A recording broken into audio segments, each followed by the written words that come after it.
So you want to own a cigarette company. Picture it, a product people are chemically dependent on that costs pennies to produce, sold in a pack for 8, 9, sometimes $10 in states like New York. It sounds like the easiest business on earth.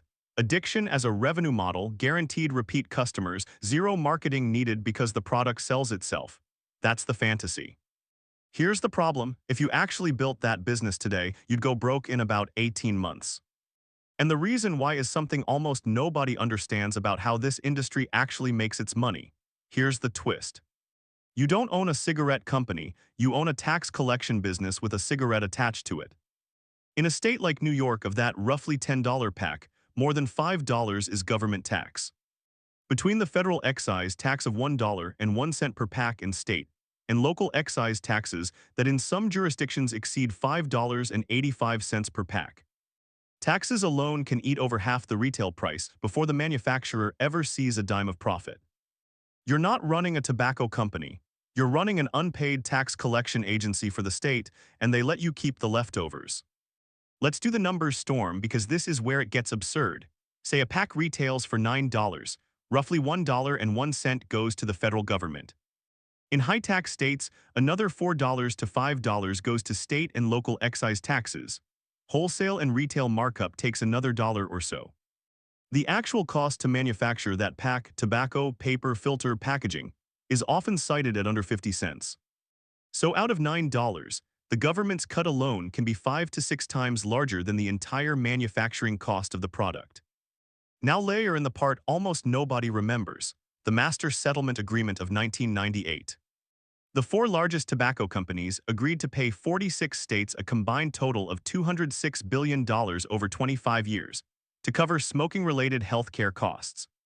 That payment gets baked into the price of every pack sold, permanently, as a kind of embedded surcharge that has nothing to do with production cost. So before you even get to profit, you're paying manufacturing cost, federal tax, state tax, retailer markup, and a 1998 legal settlement that follows every pack sold decades later.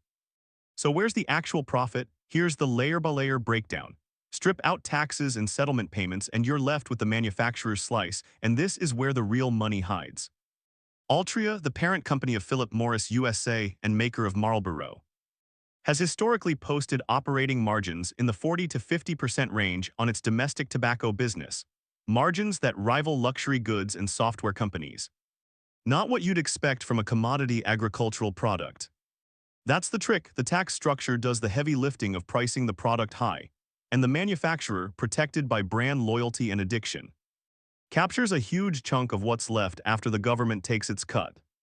Now for the contrast, because this is where the small player gets crushed. Walk into any independent gas station or convenience store, and cigarettes are often the store's highest volume product but one of its lowest margin ones.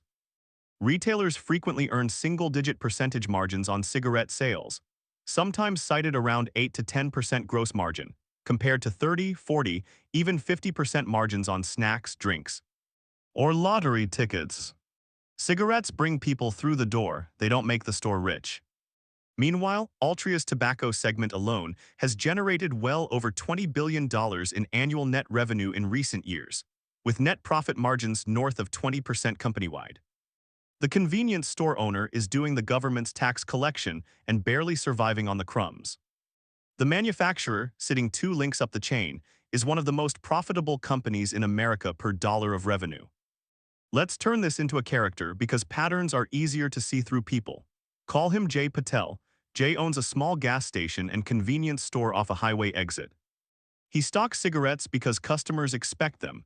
If he doesn't carry Marlboros, they drive to the competitor down the road and buy their gas there too. Jay buys a carton wholesale, marks it up a few dollars, and by the time he's paid his lease, his employee, and his credit card processing fees, his actual profit per pack might be somewhere around 50 cents to $1. He's not in the cigarette business. He's in the foot traffic business, using cigarettes as bait to sell everything else in the store at a real margin. 2 states away, in a boardroom, Altria executives are looking at a tobacco division that converts roughly 40 cents of every revenue dollar into operating profit, not because their costs are low, but because the addictive nature of the product means price increases barely dent demand. Jay absorbs the volume risk and the razor-thin margin. Altria absorbs almost none of the risk and keeps almost all of the margin. And here's a fact that makes this whole structure even stranger. The industry itself is quietly getting out of the business you think it's in. In 2018, Altria invested $12.8 billion for a 35% stake in Juul, betting that the future wasn't combustible cigarettes at all. It was nicotine delivery without the smoke. Without the mounting excise taxes and without the litigation exposure. That bet went badly. Altria wrote the value of that Juul stake down by billions of dollars in the years that followed, but the strategic logic behind it was real. The smartest players in this industry aren't trying to sell more cigarettes. They're trying to sell nicotine through products that dodge the tax structure that's eating half of every pack's price. Philip Morris International has pushed hard into products like IQOS for the same reason. Heated tobacco and vapor products sit in different, often lower tax categories in many countries, which means more of the revenue actually reaches the company instead of the treasury. So here's the real picture stacked layer by layer. Manufacturing cost under 50 cents, federal tax about $1, state and local tax up to $5 or more depending on where you live. Legal settlement costs baked in from 1998, ongoing, permanent, embedded in pricing.